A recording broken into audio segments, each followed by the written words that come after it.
A paz do Senhor, queridos! Estamos juntos para mais uma aula do nosso processo aí de discipulado das raízes até o fruto. E hoje nós vamos falar a respeito de comunhão, amém?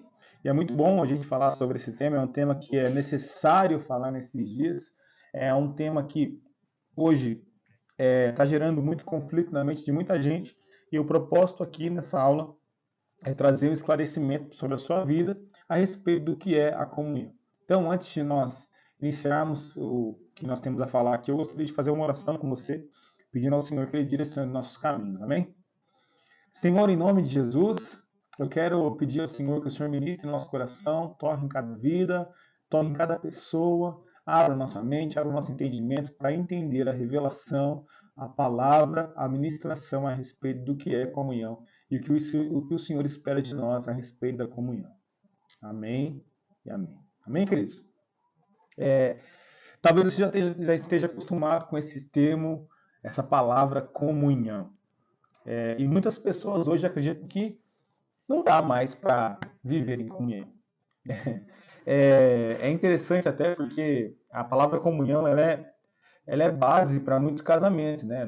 Quando vai fazer um casamento, você escolhe se você vai casar com comunhão total de bens, comunhão parcial de bens. E o que é comunhão, então, nesse caso do casamento? É quando você traz aquilo que era seu e a pessoa traz aquilo que era dela e junta. E a partir daquele momento se tornam uma coisa só. Então, quando você fala que é comunhão parcial, quer dizer que aquilo que a pessoa tinha antes do seu casamento não vai unir, né? Não vai ser uma só. Mas quando você fala em comunhão total de bens, mais ou menos isso, não sou também especialista em direito, mas só um exemplo. Quando fala comunhão total de bens, quer dizer que tudo aquilo que as pessoas possuem passam a ser dos dois a partir do momento do casamento.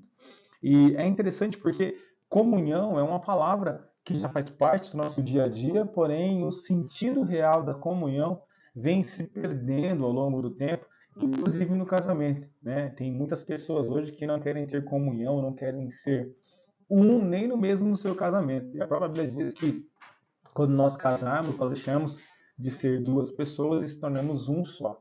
Então, é imprescindível nós falarmos a respeito da comunhão, é imprescindível nós falarmos a respeito de estar juntos, de estar conectados. E nesse momento eu gostaria de abordar o que é a comunhão em relação aos irmãos, em relação a Deus, o que é a comunhão no sentido da igreja, amém?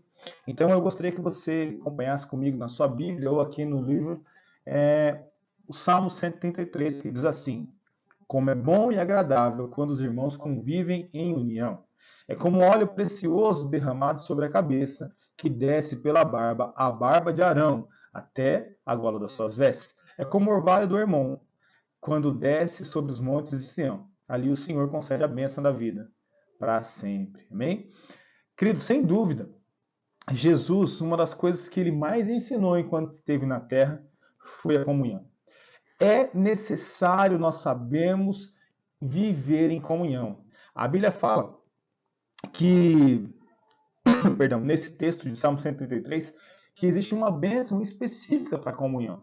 É a unção que desce do céu, derrama sobre a cabeça de Arão, escorre pela sua barba até a gola de suas vestes e é derramada sobre a comunidade. Então, antes de mais nada, você precisa entender que existe uma bênção específica para a comunhão. Existe uma unção específica que é derramada na comunhão. E por que é importante a gente falar a respeito desse Salmo 133? Porque a Bíblia fala que é agradável e é bom que os irmãos estejam em comunhão, e vem um óleo que desce na cabeça de Arão. Não sei se você sabe quem foi Arão, mas Arão foi o irmão de Moisés. E quando o Senhor estabeleceu os sacerdotes para o povo de Israel, só seriam sumos sacerdotes aqueles que eram descendentes de Arão. E isso ficou válido até o tempo de Jesus. Então, quando se fala de Arão, se fala a respeito de uma liderança sacerdotal. O que isso quer dizer? Que essa unção da comunhão que é derramada, né, que vem essa bênção da comunhão, ela é derramada sobre um sacerdote e depois que ela passa pela cabeça do sacerdote, ela é derramada sobre aqueles que estão em comunhão debaixo da liderança do sacerdote. Então, trazendo para a linguagem dos dias de hoje, o que quer dizer isso? que existe uma bênção específica derramada para aqueles que caminham junto, caminham debaixo de uma liderança pastoral. São bênçãos específicas para a comunhão, e é disso que eu estou falando. Bênçãos específicas que são derramadas na comunhão, quando os irmãos estão juntos na comunhão, recebem a bênção da comunhão, que ela é derramada sobre a cabeça da liderança e depois é derramada sobre todo o corpo. Por que é necessário falar a respeito disso? Porque tem muitas pessoas hoje que não fazem questão mais de participar de uma igreja local. E eu quero dizer para você que se você não participa de uma igreja local, você não será participante da bênção da comunhão. A bênção da comunhão ela é liberada especificamente quando os irmãos estão em comunhão. Como é bom e agradável que os irmãos vivam em comunhão, ou vivam em união. É como óleo que desce, amém? Então existe uma bênção específica para os irmãos que caminham em comunhão. Mas você já parou para pensar o que é comunhão à luz da Bíblia?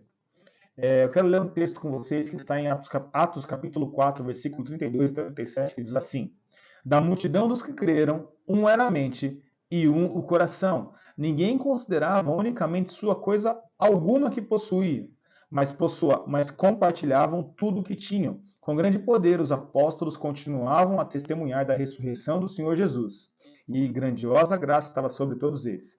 Não havia pessoas necessitadas entre eles, pois os que possuíam terras ou casas as vendiam, traziam o dinheiro da venda e colocavam aos pés dos apóstolos, que o distribuíam segundo a necessidade de cada um. José, um levita de Chipre, a quem os apóstolos deram o nome de Barnabé, que significa encorajador, vendeu um campo que possuía, trouxe o dinheiro e o colocou aos pés dos apóstolos. Amém? Esse texto que nós lemos foi quando a igreja começou após a morte de Jesus. E depois que Jesus morreu e ressuscitou, os apóstolos, os 12 apóstolos, né, os 11 e depois Matias, que veio para fechar esse grupo de 12, assumiram a liderança da igreja. E eles eram aquelas pessoas que estavam direcionando tudo o que acontecia. E a Bíblia fala que, naquele tempo, um homem chamado Barnabé, ou José, né, ele vendeu um campo que ele tinha e colocou esse valor que ele recebeu aos pés de Pedro, aos pés dos apóstolos. E a partir daquele momento, houve um romper e todos os demais irmãos começaram a fazer exatamente isso. E acontece que, a partir do momento que eles compartilhavam tudo que eles tinham, tudo aquilo que eles tinham eram distribuídos e eles viviam ali num ambiente onde ninguém tinha falta de nada, porque tudo que um possuía também era do outro, e então todo mundo compartilhava o tempo todo de tudo.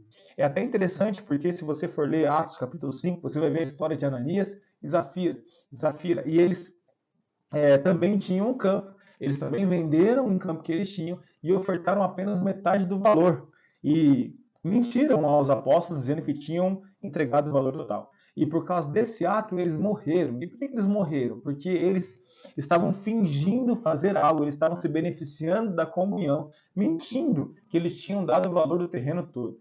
E o apóstolo Pedro fala algo muito interessante. Ele diz assim: Ei, o dinheiro já não era seu? Por que você mentiu? O terreno não era seu? Você não precisava vender. Por que você fez isso?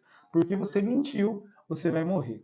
Eles afetaram, eles foram aquelas pessoas que trouxeram uma mentira no meio da comunhão. E naquele tempo, a comunhão era tão perfeita, a sintonia era tão perfeita que isso era inadmissível. E até hoje, todos aqueles que se levantam contra a comunhão são pessoas que morrem espiritualmente ou morrem até mesmo fisicamente, porque o Senhor abomina aqueles que fazem a dissensão, aqueles que fazem facção. Mas, enfim, isso é um tema para uma outra oportunidade. Hoje eu quero falar a respeito de comunhão, exatamente a respeito de comunhão. E a palavra grega que traduz-se por comunhão é koinonia. E koinonia é justamente o sentido da palavra comum e união. A palavra comunhão, ela é uma junção de duas palavras, comum e união. Então, quando a gente diz que a gente vive numa koinonia ou que a gente vive numa comunhão, significa que todos nós estamos vivendo numa comum união, onde tudo que possuímos é nosso, nós estamos juntos, nós estamos participando um com o outro da mesma vida, do mesmo ambiente, da mesma entrega, da mesma adoração, do mesmo propósito, amém? Estar em comunhão é saber que você precisa andar junto com alguém. Viver em comunhão é ter a necessidade de desenvolver um relacionamento saudável com pessoas diferentes da gente. Jesus ele dá uma série de ensinamentos e eu acho muito interessante porque a Bíblia fala que nós devemos confessar os nossos pecados uns aos outros para que haja cura. Né? A Bíblia fala, se existe alguém doente, vá até os presbíteros para que ele coloque a mão sobre a sua cabeça e ore. Então, a todo momento, a chamada para você caminhar no Evangelho é andar junto, é caminhar. Na comunhão você vai, junto com os irmãos na comunhão, você vai se alegrar, você vai chorar, você vai sorrir, você vai cantar, você vai abraçar, você vai ganhar, você vai perder, você vai se reconciliar, você vai exortar, você vai perdoar, você vai construir. Cara, tudo que você pode fazer na sua vida, você pode fazer estando em comunhão. E o corpo de Cristo, a igreja, que é o corpo de Cristo aqui na terra, ela vai ser o ambiente propício para você desenvolver esse relacionamento para que você possa crescer. Eu gosto muito de usar o exemplo da cruz. Jesus ele venceu na cruz, e a cruz ela é o símbolo hoje do cristianismo. E ela tem um madeiro na horizontal e um madeiro na vertical. E é interessante porque são dois símbolos. Primeiro, o madeiro na horizontal, ele simboliza o madeiro na vertical, ele simboliza a ligação do homem com Deus. Homem com Deus. E aquele madeiro que está deitado, ele simboliza a ligação do homem com o homem. Então a obra da cruz ela é completa quando nós temos ligação entre nós e Deus e a ligação do homem com o homem. É fundamental que nós possamos entender esse mistério. Não existe cristianismo sem comunhão. Não existe evangelho sem a comunhão. Não existe igreja sem a comunhão. A igreja só é igreja quando nós estamos em comunhão. A Bíblia fala que Jesus é o cabeça e todos nós somos o corpo. Então, se nós somos o corpo de Cristo na terra, nós temos que saber que um de nós é a mão, outro é o pé, outro é a perna, enfim, e cada um tem a sua função específica dentro desse corpo. Cada um de nós devemos ser diferentes, nós somos diferentes. O Senhor não quer ninguém igual, ninguém robô. O Senhor realmente ama as diferenças, e as diferenças é que nos fazem completos. Cada um tem uma característica pessoal que faz com que a gente possa caminhar em unidade, em comunhão e ser um corpo, cada um na sua específica função. E é necessário que a gente sempre esteja junto para desenvolver a caminhada como igreja. Vou repetir isso. Não existe igreja sem comunhão. Jesus ele deixa isso tão claro, tão específico, ele é tão claro a respeito da comunhão que ele chega a dizer que se você tiver uma oferta para entregar no altar, primeiro vai lá e se reconcilia com o seu irmão para que depois você faça a entrega da sua oferta, porque senão sua oferta não vai ser aceita. Olha que forte isso. Então isso quer dizer que nós temos que pedir perdão e perdoar o tempo todo para que nós pudéssemos caminhar juntos. Então já era evidente que desde o início do Evangelho, a gente ia lidar com pessoas diferentes da gente. Se você participa de uma igreja onde você não tem diferenças com as pessoas, é porque você não está participando. Porque todo lugar que tem pessoas juntos, existem diferenças. Ponto, nós somos diferentes. A nossa essência é diferente uma da outra, a nossa personalidade, o nosso caráter. Um tem o seu, cada um tem a sua conduta, cada um tem a sua cultura, cada um tem a sua vivência. E é isso que faz a igreja ser linda. Então, querido, se você espera encontrar um lugar perfeito para você congregar, encontrar um lugar onde não tenha dificuldades, onde não tenha atritos, você não vai encontrar em lugar nenhum, porque isso só vai ser possível no céu.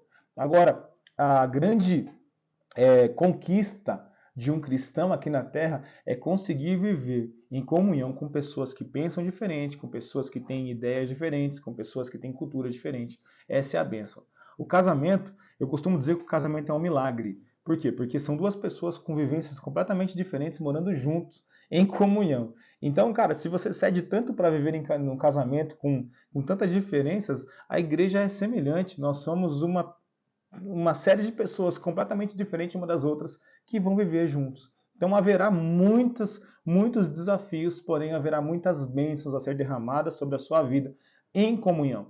Olha só o que Jesus disse em Mateus capítulo 18, versículo 19. Também lhes digo que se 2 de vocês concordarem na terra em qualquer assunto sobre o qual pedirem, isso lhe será feito por meu Pai que está no céu. Pois onde se reunirem 2 ou 3 em meu nome, ali eu estou no meio deles. Jesus chega a dizer que se 2, não é um só, se 2 estiverem juntos e concordarem com um determinado assunto, o Senhor fará. Então isso é muito poderoso. Deus é coletivo. Deus ele é um Deus que caminha na unidade, no coletivo, no todo. Então não adianta a gente tentar fazer coisas sozinhos. E é tão profundo isso, porque ele chega a dizer assim, cara, se você estiver junto com alguém e concordar com isso, se você ligar isso na terra junto com o seu irmão, meu pai vai atender, porque aonde estiver 2, ali eu estarei. 2 ou 3 reunidos em meu nome, ali eu estarei. Um ponto muito interessante que eu gosto muito de abordar é porque assim, cara, Deus ele não tem neto. Todos nós somos filhos. O meu filho também é filho de Deus. Então, o que isso quer dizer? Que todos nós somos irmãos. Então, eu, como pai, eu tenho 3 filhos, tá para vir o quarto aí, e eu não quero nunca que eles sejam separados. Eu quero que todos estejam reunidos na minha mesa. Quando eu estiver sentado para almoçar, para tomar um café, eu quero que todos estejam na minha mesa. E eu tenho certeza que o pai também pensa assim. Então, por favor, a partir do momento que você entrega a sua vida para Jesus, você tem que levar em consideração que cada uma das pessoas que caminham com você são seus irmãos. E, claro, haverá pessoas que serão mais próximas, haverá pessoas que são mais distantes, mas todos, sem exceção, são seus irmãos. O escritor de Hebreus, no capítulo 10, no versículo 25, deixa bem claro algo que é muito importante. Olha só o que ele diz. Não deixemos de reunirmos como igreja, segundo o costume de alguns, mas encorajemo-nos uns aos outros, ainda mais quando vocês veem que se aproxima o dia. Hoje, queridos, existe um movimento muito forte a respeito das pessoas que são desigrejadas. O que é isso? São pessoas que, por algum motivo, se frustraram com a igreja, ou se frustraram com alguma liderança, ou se frustraram, sei lá, são tantas coisas que acontecem hoje, né? Eu não sou uma pessoa alheia a tudo que acontece no meio das igrejas, né? Você vê muitos escândalos acontecendo hoje. E muitas pessoas foram feridas demais pela igreja, né? E o lugar que ele esperava acolhimento, às vezes, é o lugar que fere ele. E isso acontece, infelizmente acontece. Porém, não é porque você foi ferido na igreja que a partir do momento que você sai daquela comunidade, você fala assim, eu não preciso mais estar em igreja nenhuma, porque a igreja sou eu. A Bíblia deixa bem claro que a igreja somos nós. A Bíblia fala assim, as portas do inferno não vão prevalecer contra a igreja. Né? E numa outra oportunidade a Bíblia fala assim, resistam ao diabo e ele fugirá de vós. Então, esses dois textos eu gosto muito de usar para deixar bem claro assim, olha, a Bíblia fala que quando você está em união com seus irmãos, a porta do inferno não prevalece contra você. Mas a Bíblia também fala que quando você estiver sozinho, você tem que resistir ao diabo, porque ele vai fugir de você. Agora, se você quiser bater na porta do inferno sozinho, você vai quebrar a sua cara. E é complicado hoje, porque pelo fato de nós termos tantas ministrações hoje no YouTube, tantas ministrações hoje na internet, com tanta facilidade, as pessoas elas pensam, eu não preciso mais ir na igreja, eu estou na comunhão, eu estou participando aqui, estou assistindo o culto aqui de casa, aí está tudo bem, e eu quero continuar assim, aqui não tem problema, aqui eu estou bem. Olha, a prática de congregar é antibíblica. Nós acabamos de ler o texto. Não deixemos de nos reunir como igreja. Eu quero dizer para você que se não tiver comunhão, a pregação do evangelho é vazia. Se um irmão não estiver unido, conectado com o corpo, estiver pregando o evangelho, essa pregação é vazia. Eu, particularmente, sou completamente contra aqueles irmãos que são itinerantes no ministério e saem pregando aí em várias igrejas, mas não pertencem a nenhum corpo. Se a pessoa não pertence a nenhuma igreja local, ela não serve para ministrar na vida, porque a pregação sem comunhão é vazia. A igreja está na comunhão. A única forma que eu vejo assim, quando a pessoa está assistindo o culto online, está participando do YouTube, que eu acho isso uma bênção, querido. E a única forma que a pessoa pode ficar em paz em participar da igreja vendo na internet é quando ela está impossibilitada por alguma questão física, algum motivo de saúde, que ela não pode estar junto na comunhão. Fora isso, é necessário que você esteja na comunhão, porque a comunhão ela te protege, a comunhão ela derrama bênção e unção sobre a sua vida E sem a comunhão, a pregação do evangelho é vazia. Nós servimos a um Deus coletivo. Nosso Deus é coletivo. Eu acho muito lindo, se você pode procurar, que o nome Elohim é o nome de Deus, é o nome de Deus no plural. É muito incrível isso, porque o nosso Deus ele é um em três. Ele é um Deus em três pessoas diferentes, com características diferentes, com manifestações diferentes, porém ele é um. Ele vive em comunhão. Quando Jesus foi orar por nós, ele orou assim a Deus. Olha só, João 17, versículo 20. Minha oração não é apenas por eles. Jesus orando, amém? Rogo também por aqueles que crerão em mim por meio da mensagem deles, para que todos sejam um. Pai, como tu estás em mim e eu em ti, que eles também estejam em nós, para que o mundo creia que tu me enviaste. Dê-lhes a glória que me deste, para que eles sejam um, assim como nós somos um. Eu neles e tu em mim. Que eles sejam levados à plena unidade, para que o mundo saiba que tu me enviaste e os amaste igualmente, me amaste. Uma das últimas orações, Jesus estava aqui na terra, uma das últimas, antes dele passar por todo aquele processo da cruz, foi ele orar para que nós fôssemos um. Ele dizia assim, olha, Pai, que assim como nós somos um, que eles sejam um com o outro, que eles sejam um com o outro e um comigo, para que todos nós caminhemos em unidade. Cara, isso é muito forte, porque o nosso Deus ele é três em um, ele é um Deus triuno, eles caminham em perfeita sintonia. E a oração de Jesus foi para que a igreja se tornasse também isso, um. Nós temos que viver num reino, e o reino ele caminha em unidade, o reino de Jesus ele caminha em unidade. E é muito interessante porque ele chega a dizer assim no final do versículo, que eles sejam levados à plena unidade para que o mundo saiba que tu me enviaste e os amaste como igualmente me amaste. Então, esse texto aqui fica bem claro, Jesus dizendo que quando nós somos um, nós anunciamos que Jesus veio para a terra. Então, preste atenção nisso que isso é muito sério. Todas as vezes que você rejeita a comunhão, rejeita o seu irmão, rejeita a unidade do corpo de Cristo, você rejeita anunciar que Jesus é o Salvador. Isso não é bravo? Isso é muito forte. Todas as vezes que você rejeita estar participando da comunhão, porque as pessoas são diferentes, você rejeita que Jesus é Salvador, que Jesus é o Senhor. Você rejeita a mensagem da cruz, porque, em essência, a mensagem da cruz também é uma mensagem de unidade, é um anúncio da unidade. Então, por favor, querido, se você quer ser uma pessoa que anuncia que Jesus é o Rei, que Jesus veio, que Jesus é Deus, você tem que participar da comunhão no corpo de Cristo. Não existe igreja sem a comunhão. Amém?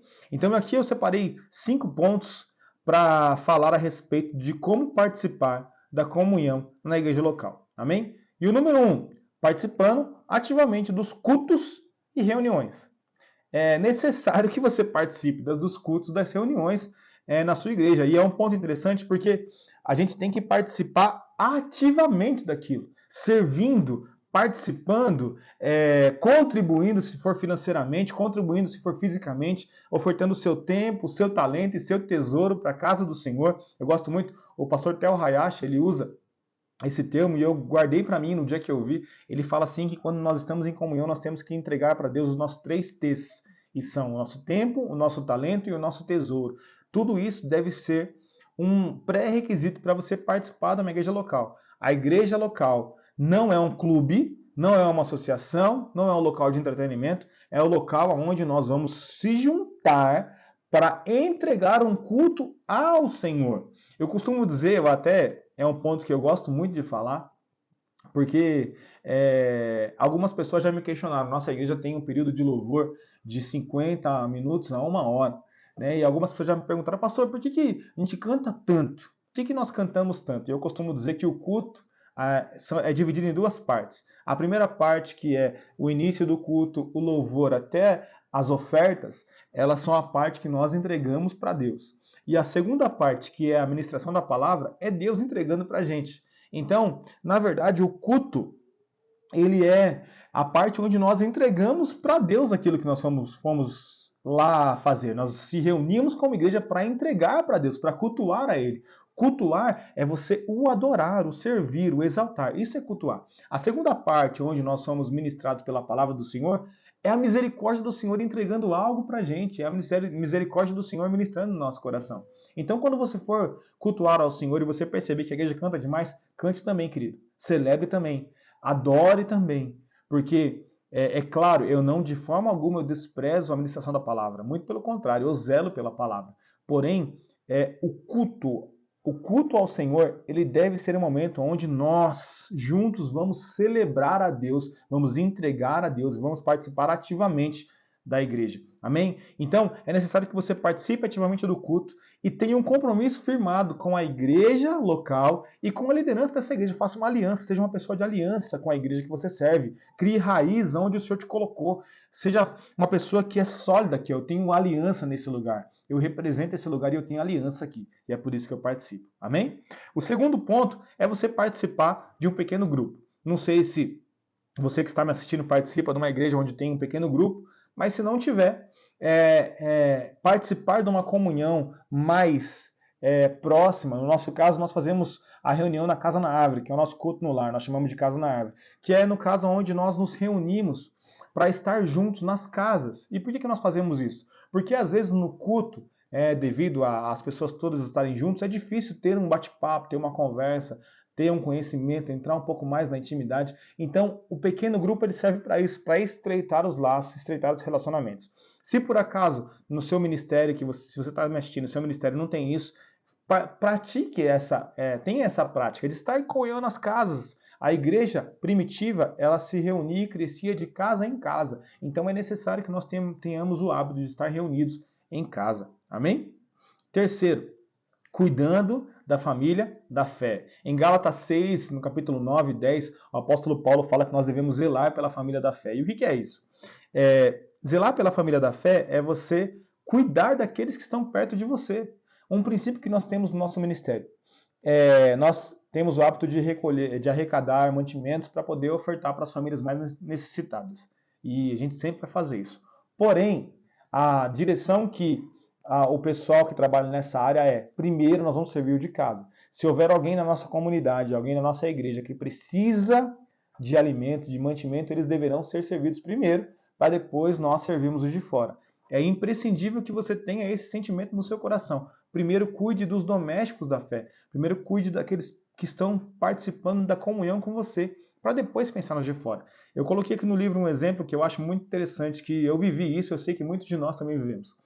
Quando eu era menino, minha mãe tinha uma série de xícaras de porcelana, algumas tigelas, algumas coisas muito bonitas, que ela deixava guardado no armário, e ela falava que só aquilo era para visita. Quando chegasse alguma visita importante, ela serviria naquela xícara e tudo mais. E eu cresci vendo coisas guardadas no armário que nunca foram usadas, porque eu acho que nem as visitas eram dignas da utilização daquelas xícaras, daquelas porcelanas e tal. Mas aquilo era um hábito comum, a maioria das famílias tinham esse hábito. Por quê? Porque a gente cresceu numa cultura de que o melhor deve ser servido para os de fora. Só que, querido, não, o melhor deve ser servido para os de dentro. Sempre sirvam o melhor, primeiro para os de dentro. Por quê? Porque aqueles que estão no seu dia a dia, que conhecem você na sua característica, na sua essência, precisa também ser servido na excelência. Amém? E por último aqui, para você participar da comunhão na igreja local, é você participar da ceia do Senhor. E eu gostaria de frisar um pouco mais sobre isso, porque a ceia é uma demonstração de que você faz parte da comunhão com Cristo. A ceia é a declaração que você tem uma aliança com Deus e com a igreja. Quando Jesus, antes dele morrer, ele passou pela mesa. Eu costumo dizer que não existe cruz sem que antes tenha uma mesa. Jamais Jesus vai exigir que você negue a si mesmo, tome a sua cruz, sem que primeiro você passe por um lugar onde você vai encontrar a mesa, ceiar com ele, para depois do acolhimento da mesa, você passar pela cruz. Jesus, antes de ir para a cruz, ele preparou uma mesa, ele fez a última ceia, que ela é conhecida como última ceia, e ele pegou o pão, partiu no meio e declarou: esse pão representa o meu corpo, que é dado em favor de vocês. E o suco é aquele que simboliza o meu sangue, que é o sangue da nova aliança. Então, toda vez que nós decidimos se juntar para ceiar juntos, nós ceiamos para lembrar que nosso Deus vive e reina para todo sempre.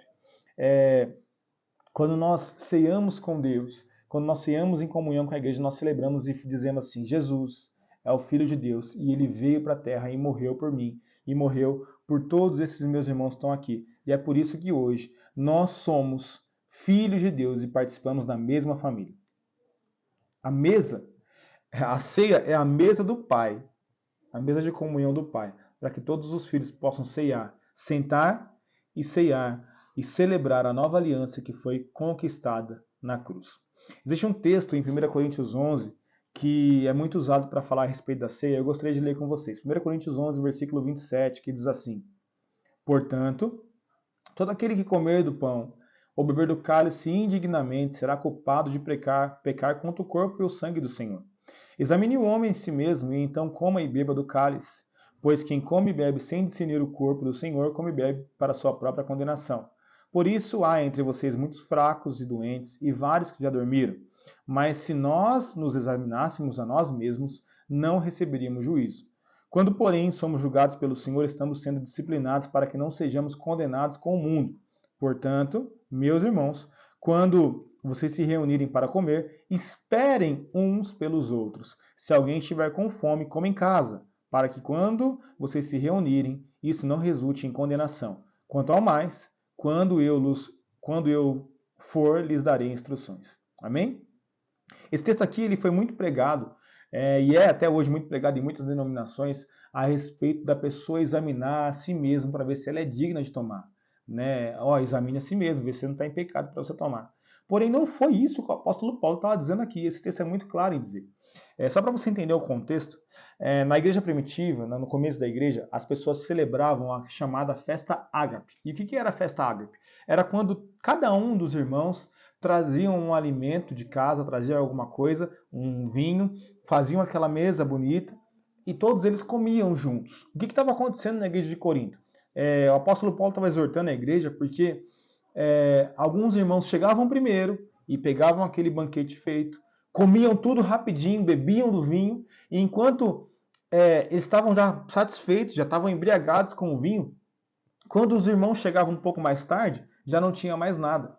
E o apóstolo Paulo estava brigando a respeito disso, falando assim: olha, querido, presta atenção, você está enganado, você está se confundindo. Peraí, não é assim. A mesa aqui é para ter comunhão. E ele chega a dizer assim: olha aqui, todo aquele que não discerne o corpo de Cristo, pois quem come e bebe sem discernir o corpo do Senhor, come e bebe para sua própria condenação. Se você ler um pouco mais para frente, ele chega a dizer assim: portanto, meus irmãos, quando vocês se reunirem para comer, esperem uns pelos outros.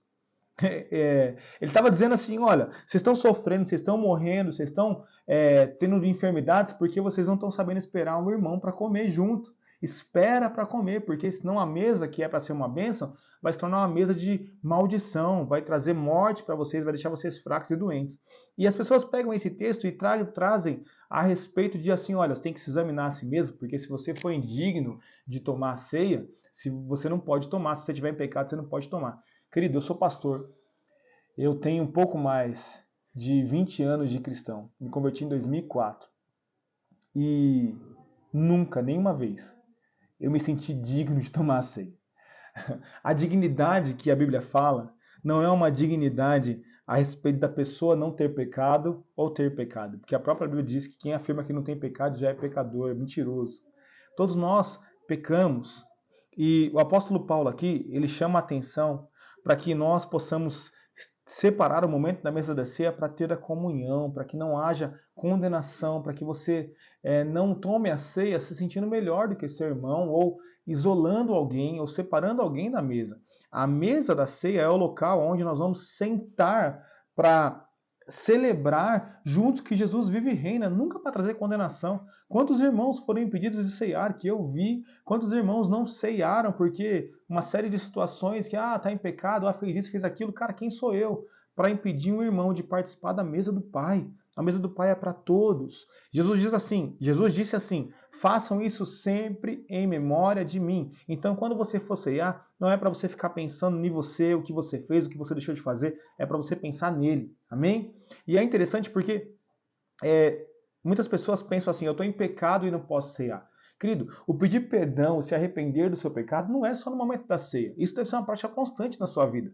Porque nós precisamos o tempo todo entender que nós precisamos pedir perdão dos nossos pecados dia após dia. E chegar no dia da ceia, eu estou em pecado, eu tenho que pedir perdão primeiro para ceiar. Cara, a comunhão com Jesus é plena todos os dias. Né? Você tem que estar todo dia se arrependendo, todo dia chorando aos pés dele, e não só no dia da ceia.